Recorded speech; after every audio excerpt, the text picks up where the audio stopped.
Welcome to Crimepedia Podcast, a weekly true crime podcast. My name is Cherry and I'm one of the hosts. And I am Morgan. It's really nice to have you.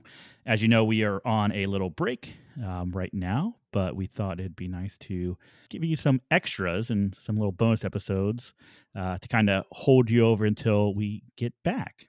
This week's episode is a really fun episode that we both absolutely loved doing from CrimeCon UK last year.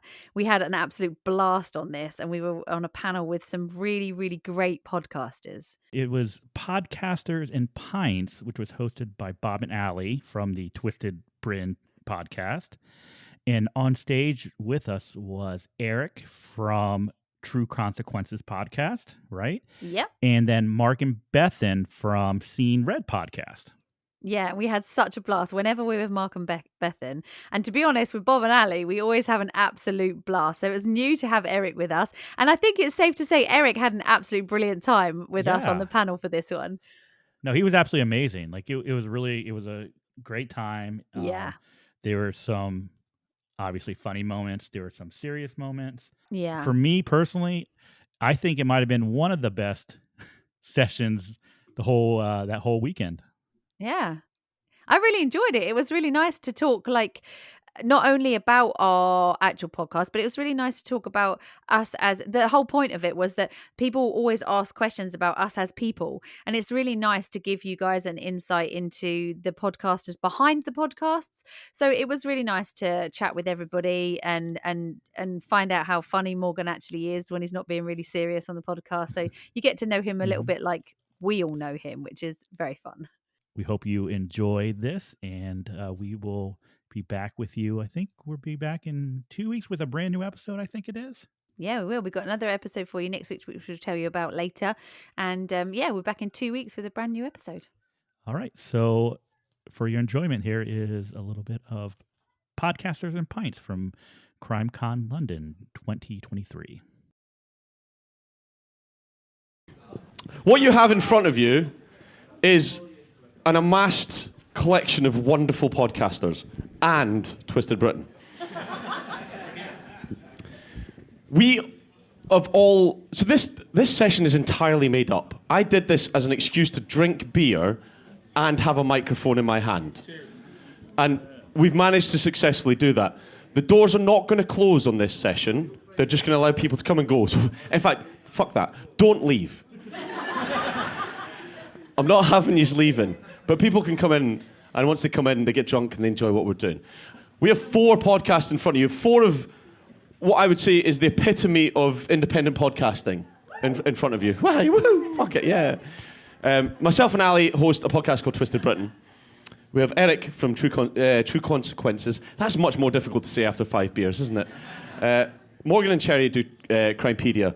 And then along at the end, we have Bethan and Mark from Seeing Red.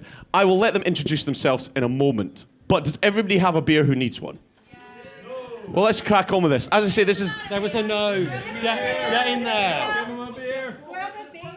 Did you start the day with a poem and they're ending the day with this pish? That's what's happening. Here we are. Do I get 2 for a poem? Oh, sit down.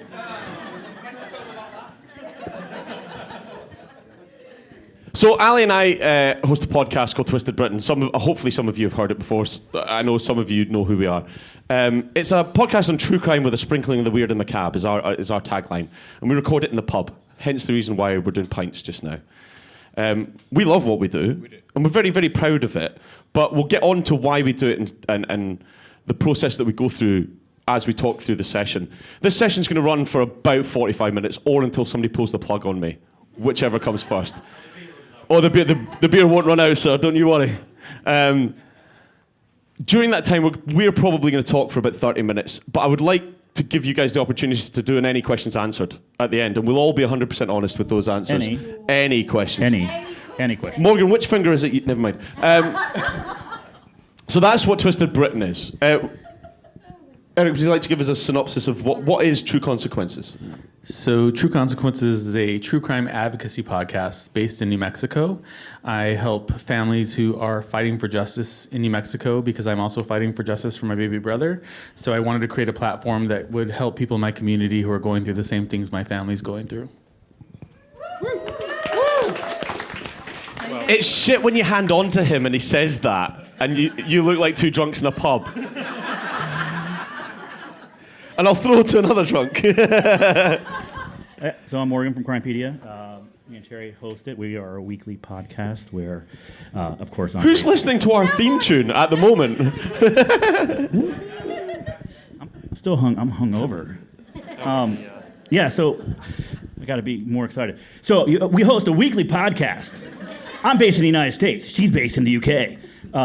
So we basically rotate each week. We tell each other different cases. I would say 99% of the time, she has no idea what case I'm doing. 99% of the time, I have no idea what case she's doing. So when we're going to a case, our reaction is real. So and we like to get the questions that we ask each other. It's hopefully what you're asking yourself as you listen. Cherry tends to. Well, you do mostly UK-based cases. She loves old cases, which doesn't drive me nuts, but I don't know how she does it. Because the most recent episode we had was from 1940, which was a recent case for her. That's a new case. That's a real new case. 1940s is new. I was like, are you sure you want to do this one? Somebody might be alive from that, Cherry. My cases are typically U.S.-based, of course, but I don't really have one particular. We're going to come back to you in a second because you guys have got an interesting story about how you started your podcast. We'll come back to that momentarily. Bethan and Mark. Hello, everybody. Good evening. Thank you for having us here. We are the hosts of Seeing Red, which is a weekly true crime podcast. Take your podcast voice off, you wanker. Come on. This is weird to be talking into this. To be talking into this with an audience is weird. So we met at work. We're first and foremost friends, but we have an absolute fascination with all things true crime. We are predominantly UK-based, I would say. We do kind of go around the world a little bit, if Bethan lets me, into America. Bethan's doing a really weird case next week for us, which is, I'll let you kind of talk about it, because it's kind of rogue. Yeah, so sometimes we're not even true crime. So next week we're just talking about the Titanic and it sinking and some of the theories around stuff like that. It's fascinating, isn't it? Yeah.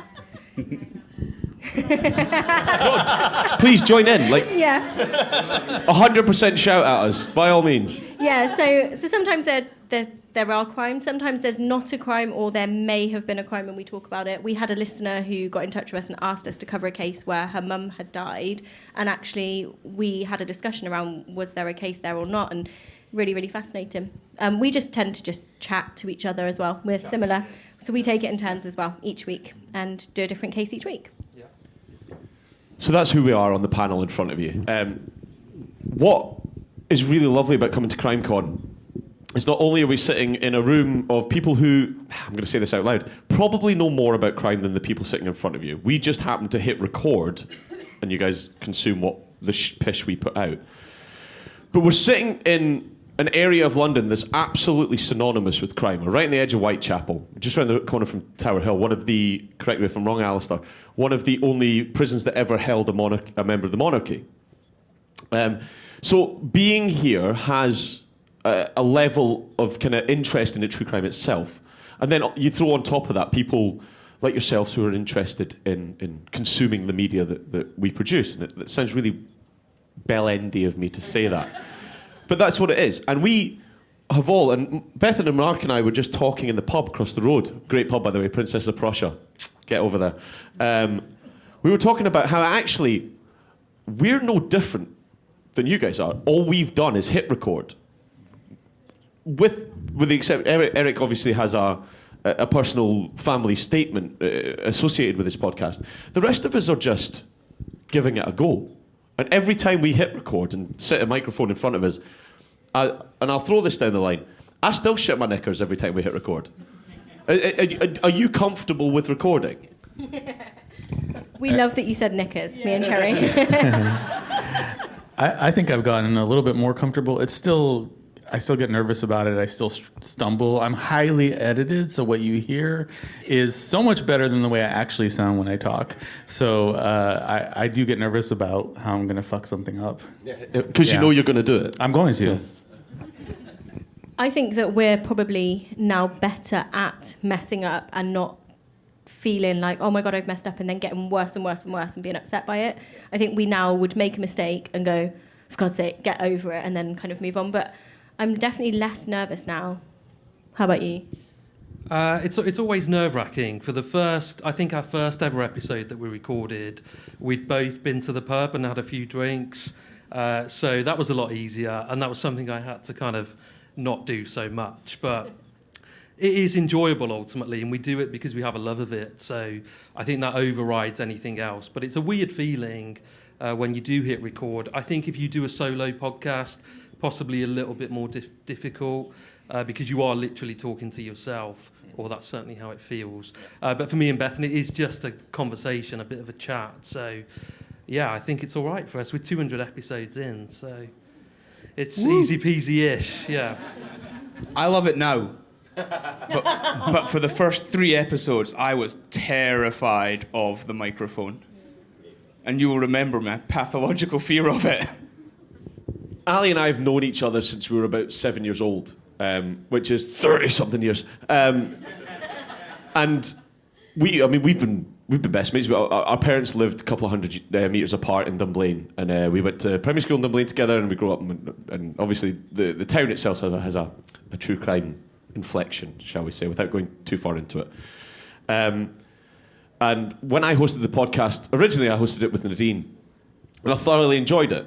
And it had a different feel to what it does now. And when she had a change of life circumstances and had to move on with her career and give up the podcast, I questioned her values and then moved on.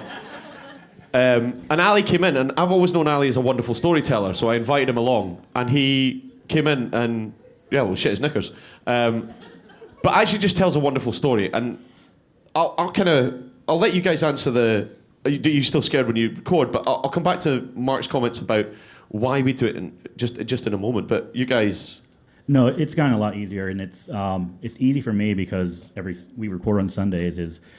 I get on and Cherry pops up, and I'm basically just telling a story to one of my absolute best friends, and so it's nice to be able to share that time with her and know that we have this shared passion for what we do. So doing it with your best friends just makes it so much easier because you're just talking to your friends. Just about to say that. No, it's exciting. I love my job. It's a brilliant job. It's an honour to be able to talk about something for families, and it's an honour to be able to tell their story. And so for me, I'm not nervous. I'm not nervous anymore. It's just the responsibility to make sure I do it and I do it right. So it's all good. So starting a podcast isn't a difficult thing to do. You can do it on your phone. Literally, you can hit record on your phone and you get broadcast quality media, and then you upload it to a server and you put it out there, and it costs you nothing. You're not going to get rich podcasting. No. Well, that was a very quick no from the... burst that bubble instantly. None of us here do it to make a living. Do you like losing money? Because that beer wasn't fucking free. And you can record on a phone. But literally. But it sounds like you recorded on a potato for your first few episodes until you buy a microphone. Is that what happened? That's the recording on a potato. potato. That was one of my favourite reviews of any time we of a podcast. We own that now as well. Yeah. We recorded on a potato. But we genuinely had my phone sat there, and we just press record and then stop and then do the next bit and record, and then just pieced it together. It was ridiculous, really, wasn't it? It was shit. But and now they're one of the biggest true crime podcasts in the UK. How did that happen? Yeah. Well, we're still wondering that as well, Mark, to be honest. So when you're doing the cases, and we call them stories rather than cases, because Ali and I like to tell a story. There's always an interesting way that you start. You have to find the case and then decide whether you want to tell it. And with that comes a bit of leaning towards favoritism about whether you enjoy the case or not. And enjoy is a very tricky word, and I use it very lightly there because you should never enjoy crime. It's a really fucked up thing to say about humanity, but people are dark and horrible, and we understand. Oh no, look at the room I'm sitting in, it's fine. But to find something fascinating or interesting is much, much easier to tell a tale. So 1 or 2 always stick with you, and 1 and 2 you'll never touch. So I'm going to throw it down the line quite simply. Yeah. What's the best case you've ever told, and what's one you'll never, ever touch? Okay, so the one I will never, ever touch will be the story of Jamie Bolger. I will never, ever tell that story. I don't think it ever needs to be told ever again. I don't think the two of them ever need any... You can tell how angry I'm getting. Yeah, I will never need any more airtime and any more breath that anyone can give them. So we will never, ever cover that case. Probably, I think, for me, the most emotional case I've ever done is the case of CJ Davis. If you've been coming to CrimeCon for a few years, you'll understand why. I did a live episode with CJ's mum back in 2020 or 2021. And that story I've told so many times, but still makes my eyes well up when I tell that story, because there just seems to be an emotional connection between me and his mum that I don't think will ever be broken. We're still in contact, and it's a story that just breaks my heart over and over again, and I will never forget that case. You can hear your passion in your voice there. I'm trying not to cry. Well, you can see that, yeah. It's just, it gets me every single time. It's a really sad, horrible case, and I wish that I could... We know who did it. We can't prove it. It's one of those cases in that there's just no evidence to put it forward, and I wish I could just give her that tiny little bit of ending to her story for her to heal and move on a little bit, and it's really sad that I can't do that for her, and I wish I could. Have a wine, you'll be fine. Yeah, I'll be crying if I drink all of this. I'm going to ask you, Eric, because yours has a different premise to ours. Have you ever tackled an episode and gone, I don't want to do this? It's the same question, but in a different way, I suppose. I think the first episode I did, which, to go back to the idea of talking to yourself, that was one of the hardest episodes I ever recorded, because it did feel like I was talking to myself. And so I had my husband sit across from me, and I told him the story. Did a shit job. Well, I did a shit job of telling the story and editing and having a mic that sounds like I'm in a garbage can. But that was the Toy Box Killer, which is something I regretted getting into as soon as I started. But it had a huge impact on my life as a kid, because I lived about 70 miles away from where all that was happening when it was happening. And our whole state really got shooken up by it, because we had never had anything like that happening in our state. And then on the other side of it, I interviewed the victim who escaped him in my kitchen, the one who was the reason he got caught. And that was... I wish I would have just done that instead, because that was such an inspiring story to hear how she survived. So your highlight and low light is the same one. Is the same case. Yeah. Well, I mean, so for me, when I pick cases, a lot of times it's driven by the family reaching out to me, and so I'm going to make that my priority. That's number one. And then secondarily, I try to cover cases that will tell the story of why the law is so fucked up in New Mexico, or cases that illustrate challenges that we face as we're trying to fight for justice. And then sometimes I just throw in some historical ones because I need a break. For us, in terms of cases, we've both agreed that we would never cover it, is James Bolger. And I was of a similar age of the perpetrators when that happened, and it obviously stayed with all of us in this country. It's a case Bethan and I think about often, and we talk about it privately. We would never bring that to our podcast. For the reasons Terry has mentioned, it just doesn't feel right. There's too much airtime has been given to that. In terms of a case that has stayed with me, so we recently kind of dipped into our archives and re-released an episode when we were on a bit of a break. And it was a case that happened in Birmingham, which is where I'm from, in the UK. and it was a 7-year-old boy called Hakeem Hussein, and it is a really, really tough case, and the research and the writing of that case was just horrific. So he died as a result of neglect, and I won't go into lots of details here, but it was a neglectful mother who was a drug addict, and we tried to have some sympathy for her, even though her boy died as a result of her neglect. But we talked a lot about her, we talked a lot about drug addiction, and we got people that got in touch with us who were in a similar situation in terms of having family who are struggling with addiction and the kind of brutal consequences that can bring. So it was just a really difficult case for us. And Hakeem died in the front garden of his home overnight. He was lay out there, and it was just, a case that has absolutely stayed with both of us. Yeah, really, really tough.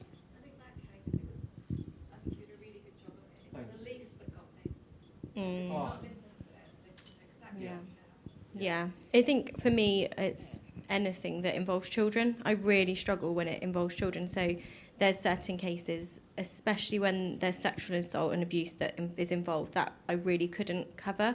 And then so you're able to kind of bring those cases to the show sometimes, but you're kind of like, right, I'm going to give you a warning, and here's what we're talking about. And I think then our listeners can also realise that as well, that they're not the only person who feels like that's sometimes too much for you to consume as someone who listens to true crime.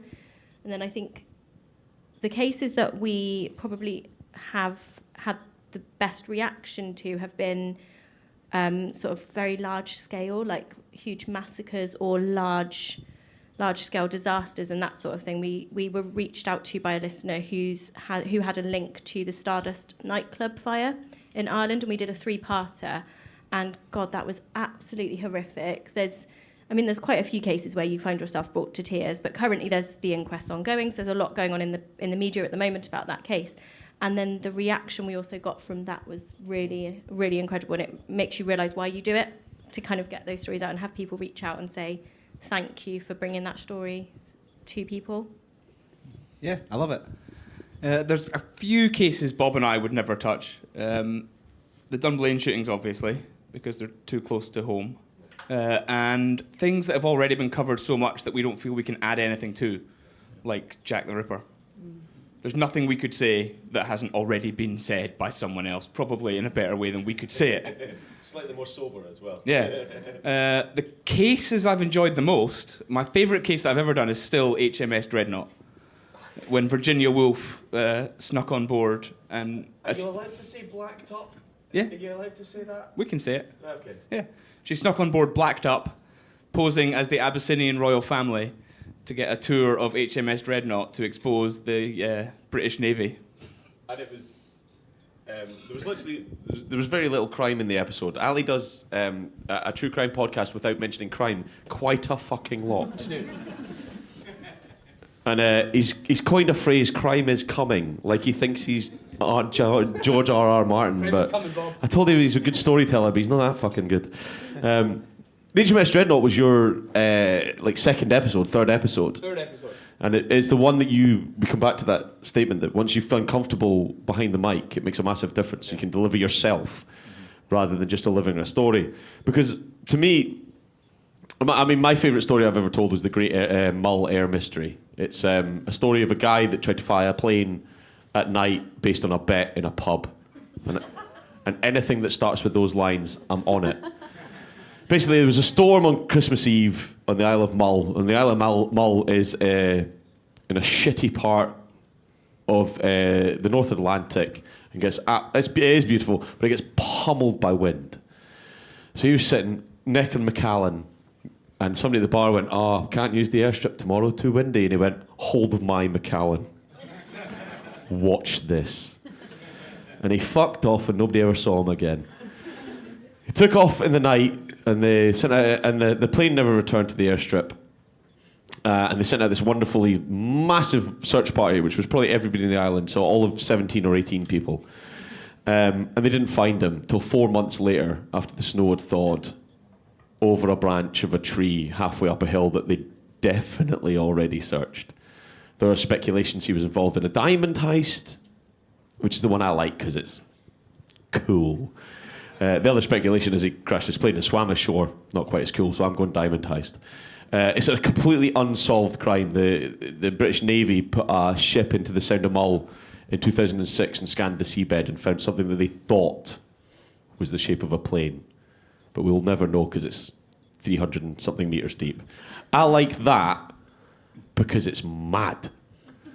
The ones we'll never touch. I mean, it goes without saying. Ali's absolutely right. Well, Ali and I both grew up in Dublin. We went to Dublin Primary School, and then we went to Dublin High School, and both of us actually attended. I'm not going to say his name, but we both attended his boys' clubs when we were 11, 12 years old. So his name will never come out of my mouth, but the victims will. And I'm going to draw that back into the really sad statement into a segue. Watch this one. Shit! Now that I've laid it out in front of us. Who do you think of when you're writing, and do you have an issue with perpetrators' names being as glamorized as they are? True crime podcasting is massive.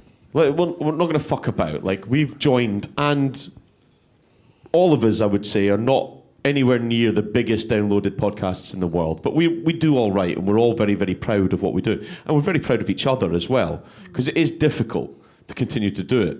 I can see podcasters in the room agreeing with me.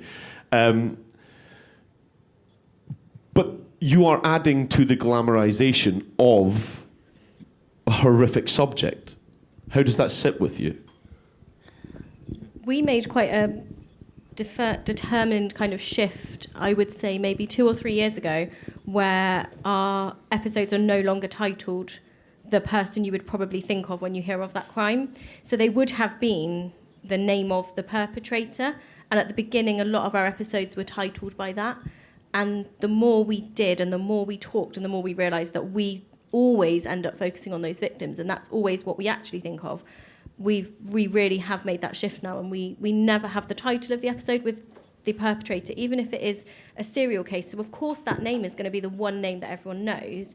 We'll always then try and find a different way to talk about that person if we can, and to title the episodes, because it is, otherwise you are kind of giving that name more internet time and more known about them, really.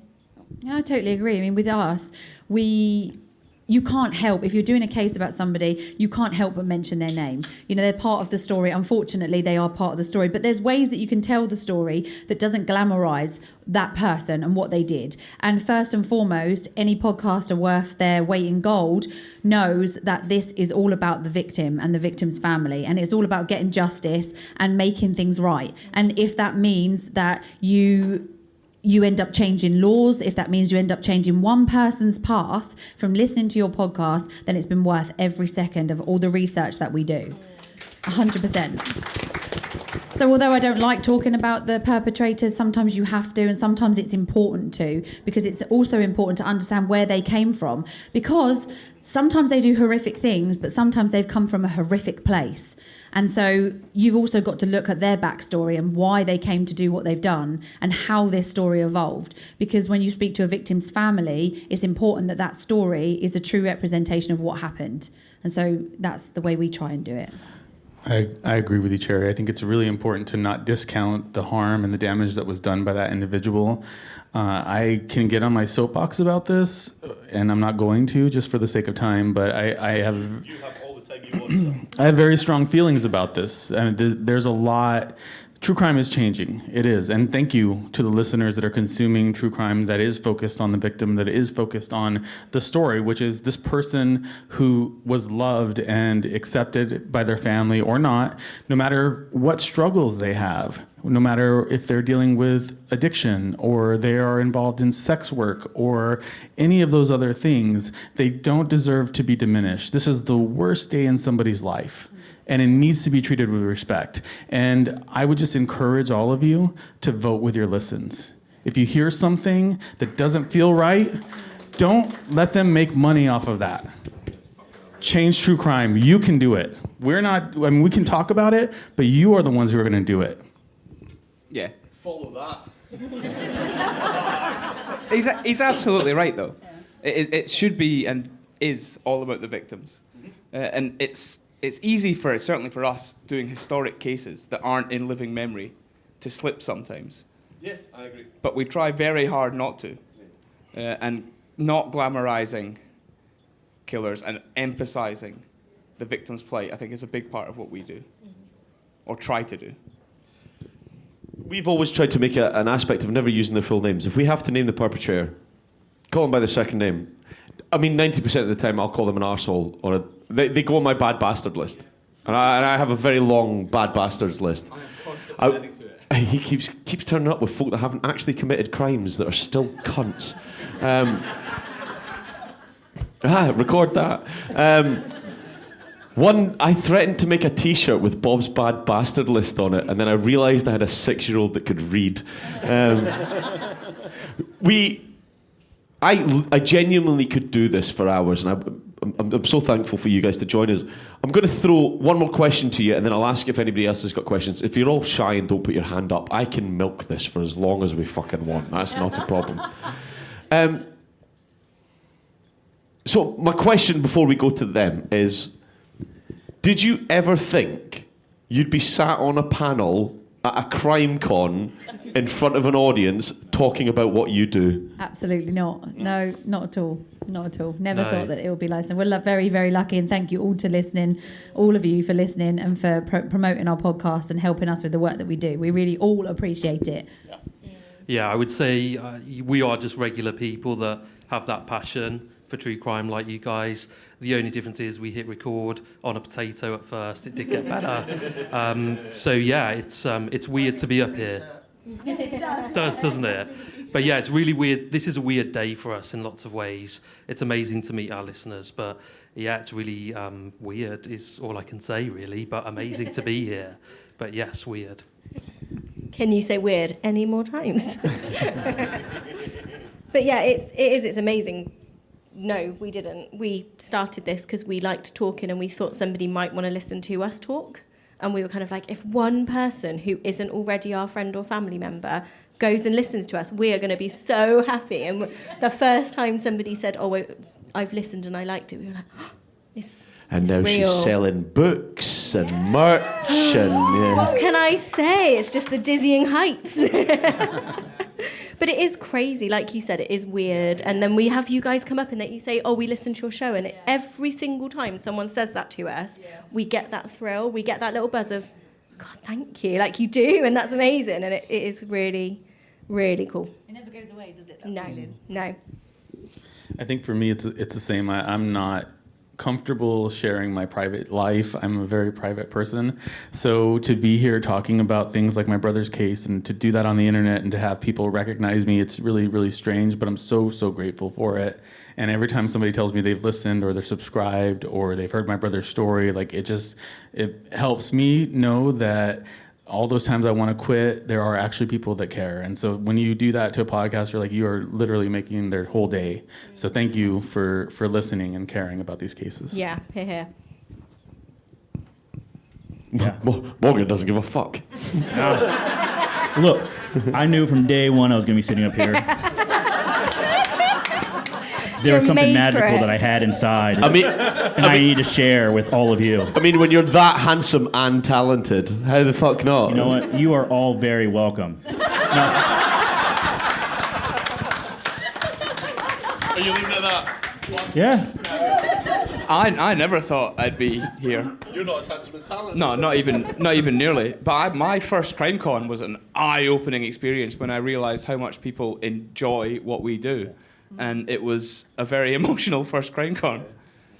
We got very drunk. I was about to say, there was a lot of alcohol involved. There was a lot of alcohol involved. But it was lovely to know how much people appreciate what we do because we love doing it.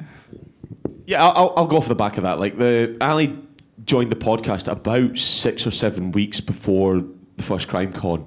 And originally I was booked to come on my own. And I wasn't worried about coming on my own. You may have gathered this, I've not got that much of an issue talking to people. But I wasn't proud of the podcast at the time. But when Ali joined, he brought a new element to it and it revitalised it. And what people haven't said, I don't think, unless I missed it there, sorry, is that actually producing a podcast can be really fucking hard. Yeah. You can get to the bottom of something and go, I can't be arsed editing that because it was shit. But I still need to put something out. Yeah. Because if you don't, you just get this absolute fucking nonsense on social media. When people forget, I'm sorry, I've gone off on one. When people forget that... Calm down. We've just had this discussion in the pub about 2 minutes ago. The content that we provide is provided for free, and we will never ever ask anybody to contribute beyond what they want to do to our podcast, whether that's been following, subscribing, joining a Patreon, doing a review. We'll ask for it every week because we're whores. Huge whores. Or at least for me. No? Nobody else? Nobody? Okay. My bad. We just... Down this end, we're not. Yeah, just you, Bob. Mark told me what he'd do for Mark told me what he'd do for a tenner. But the actual reward of sitting here and being able to do this is ridiculous. The ability to sit here in front of it's a nice group of people. And actually, I didn't want this room full. I wanted a room of people who were engaged and interested. And this is exactly what we've got. And this is what I wanted this to be. And it's lovely that you're all here. And thank you very much for that. The fact that we're here able to do it and provide content for people who are interested and willing to engage with us. I think that's the thing that I would like to say, that is, we started this by saying we're just normal people that pressed record. But we are still normal people that press record. So if you have a favourite podcast that's here, no matter how nervous you are about speaking to them, about how they, and I'm looking at nobody in particular, just go and speak to them or message them, because your thanks and hello means way more than a Patreon subscription. I'd love to pay my bills off podcasting, but it's not going to fucking happen. And we were saying earlier, like, how brave it is as well to come to something like this and to walk up to people who are complete strangers, but to say to them, hi, I listen to your show. Is like every single time we're kind of like, wow, like that person's come over and spoken to us, and we'd be nervous to go up to somebody and talk to a complete stranger. And the people who come to CrimeCon really make us feel comfortable as well. Yeah. I absolutely love engagement. And my favorite way people engage with us is by going to patreon.com/Crimepedia. We're not all whores. Oh my God. We're not all whores. And for as little as $2 a month. Jerry, you told me he wasn't going to do this. And you can sign up to their Patreon by going to /Seeing Red Podcast. Enough, the lawyers. We could genuinely, the seven of us, I reckon, could probably talk for 3 or 4 hours without a break, as long as there's enough beer to keep going. And I can still make words at the end of that, I think that is the problem. There's actually, there's two of the women in the room actually drink in the same pub as we record in. And they're shaking their head at me because they know I've only got a couple more beers in me before I can actually talk. So I'm going to go... They have been in the background of the podcast. When you hear somebody shouting, it's fucking them. So we've got like 10. Get a beer. Fuck it. Yes. We've got about 10 minutes left. Now it's up to you. You guys can ask questions, or I can drive these people in a certain direction. But if anybody's got any questions for specific, someone make him stop talking. Thank you. Yeah, totally. Yeah, please do. Oh, I like that one.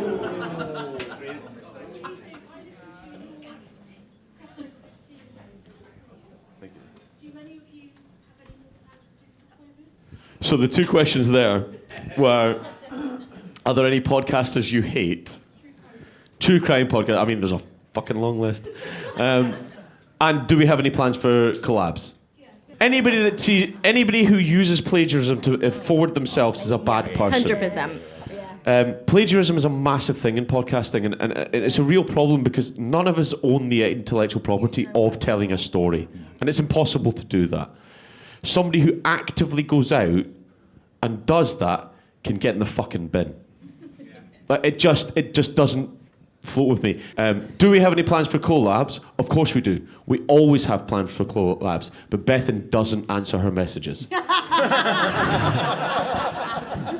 I set these things up, and then we just don't do them. But yes, She basically, did a collab with us. because we've done Crimepedia one. Lovely. We have indeed, and we will be doing more. And we were literally saying on the drive up here, that's something we need to actually get doing, because we send these emails and we're like, shall we do it? And everyone says, yeah, it sounds great, and we know that everyone will love to listen to it. And then 6 weeks have gone by and life has happened and we haven't done it. So yeah, that's. Yeah. Mhm. Yeah.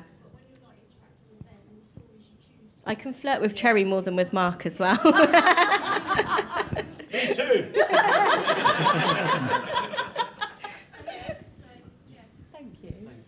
Yeah, we've done quite a few collabs off the back of folk we've met at CrimeCon. So Hom.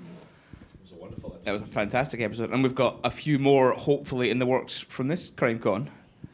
British Murders are going to do one with us soon. Yep. Whoop, whoop. Yep. And the Switchblade Sisters. So yeah, they're not excited about it at all, apparently. No. Only half of us still. One of them went. Well, so you're just half as excited. Thanks very much. Anybody else want to answer before we throw to another question? Well, I don't know that I hate anyone other than Morgan, but but I don't have a lot of respect for people who blame victims or who sensationalize and over speculate. So not hate, but just no respect for them. And then collaborations. I had a collaboration turn into another podcast, so I don't know if I want to do more podcast creation. I have 3 right now. But I will happily invite all the panelists here and any other podcasters that want to join for my collab that turned into a show called Crime Lines and Consequences with Crime Lines. Yeah. So, We'll be there. deal. I think for me, it's not necessarily hate, but when I get a call and it says Captain from True Crime Garage, I hate that I have to answer. Sometimes I forget how famous you actually are. I'm not that famous.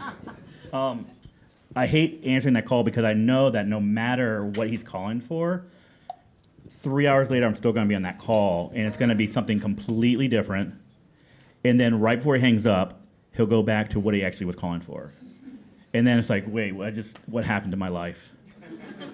He released that call as a podcast. Is Sure, what yeah. happened. Well, probably because that's how you asked how we started. Yeah. It started. Because, Sorry, I meant to Yeah. come back to that because actually you guys have a funny story. You guys didn't meet till last year, did Yeah, you? met in Vegas, first time we ever met.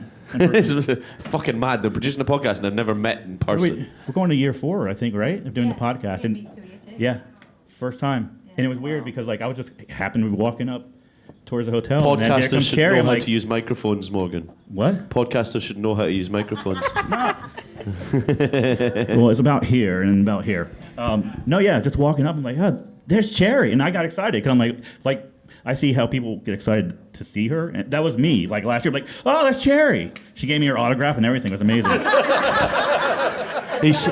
He sold the autograph. eBay. So you had a question? Yeah. Yeah, so two more if I can. First one is, Cherry, you're saying you do it as a full-time, is it a full-time job that you do? No. I've got loads. I do loads of stuff. Yeah. I don't know how I fit it all in one day, to be fair. It's just, you said there's no money to be made in it. No. It's all going down the route of Patreon and subscribers for that side. If you do this because you want to make money, 1, you'll be sorely disappointed, and 2, you're an arsehole. Because you shouldn't be doing it to make money. If you make money, great, it's a bonus. But what you should be doing it for is for justice. And you should be doing it to spread the word of stories. Great if you make a profit of it. That's brilliant. And some people do it for a full-time job, and good for them. But no, I don't think it's ever going to make you millions. I don't think if it's something you're doing to do that, then that's probably not the thing for you. Yeah, I was just interested Yeah. to see how it works. I've got no idea. Yeah. So I'll happily open up about that.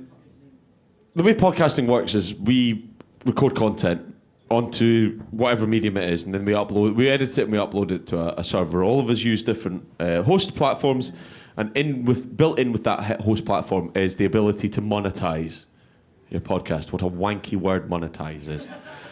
And they'll seed adverts on your podcast.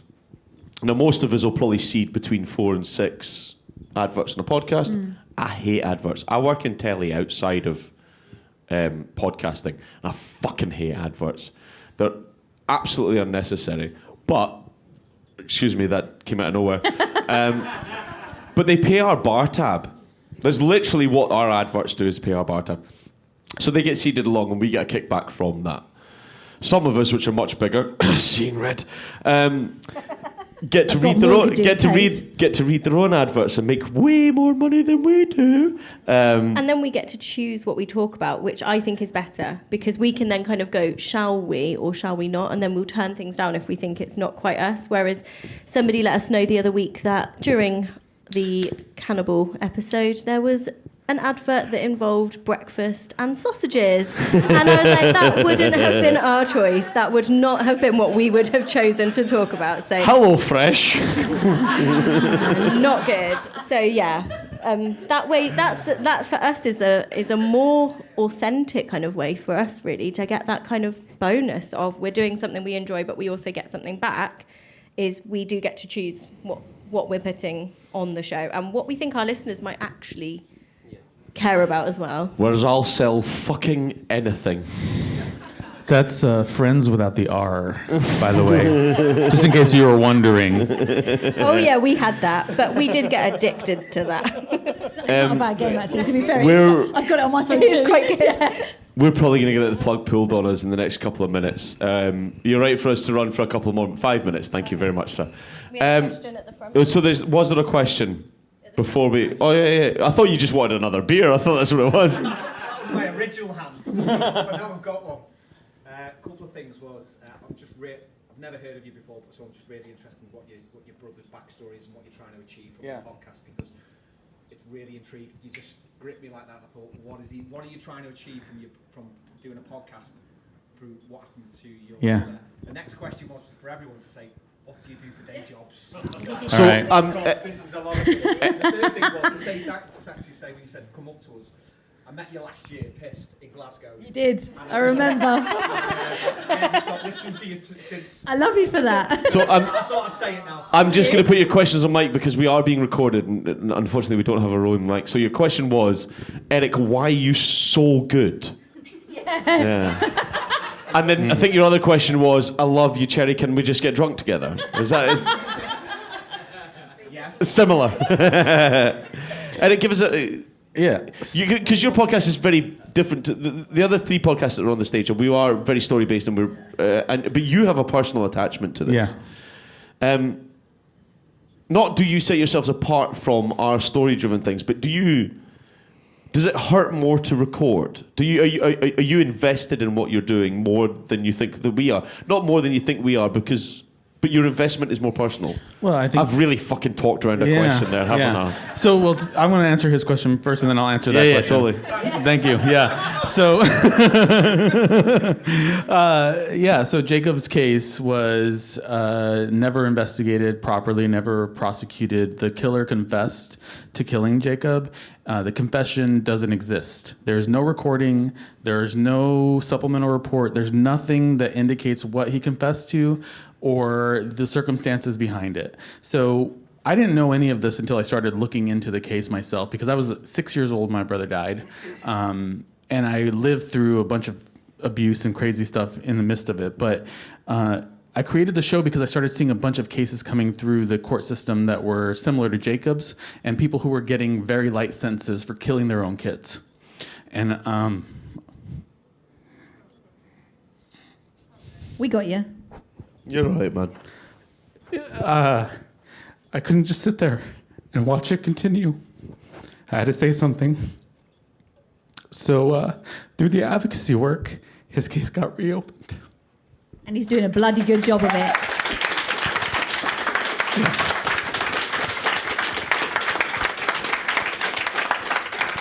And the emotion at that moment answers my question without us having to make pish up to make him. He's a wonderful man. And when I was asked what I wanted out of Podcasters and Pints, I said I want folk to come and buy beer and sit down and just listen to us talk pish for an hour. And I wanted specific people, and Eric was one of them, and I wanted specifically to come on here because I really respect what he does. Unfortunately, we have run out of time. I want to say thank you very much for all of you to come and listen to us. Thank you, just genuinely from the bottom of our hearts, for listening to our podcasts, for sitting through this totally planned session. Cheers to you. Cheers. Yeah, absolutely. Cheers. If you have a drink in front of you, just give us a cheers. Cheers. I would. Let's go full panto, ladies and gentlemen. Seeing red. Hello. Crimepedia. True Consequences. And I will leave you, as always, with a thank you, love you, bye. Thank you, love you, bye.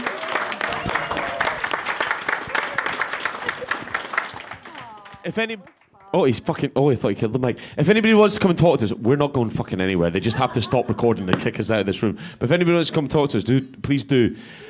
Always like, subscribe, and rate a podcast. That's what I'm going to leave you with. It means... For some reason, Al Gore's dancing means algorithm? No? Right, it's shite, I'm aware. Means that more people listen when you hit a button. And it's not about us being famous. It's about other people hearing cases that we're talking about. Smash that like bar. Smash that like bar. Thank you very much for coming in, everybody. We've had a lovely time. Thank you.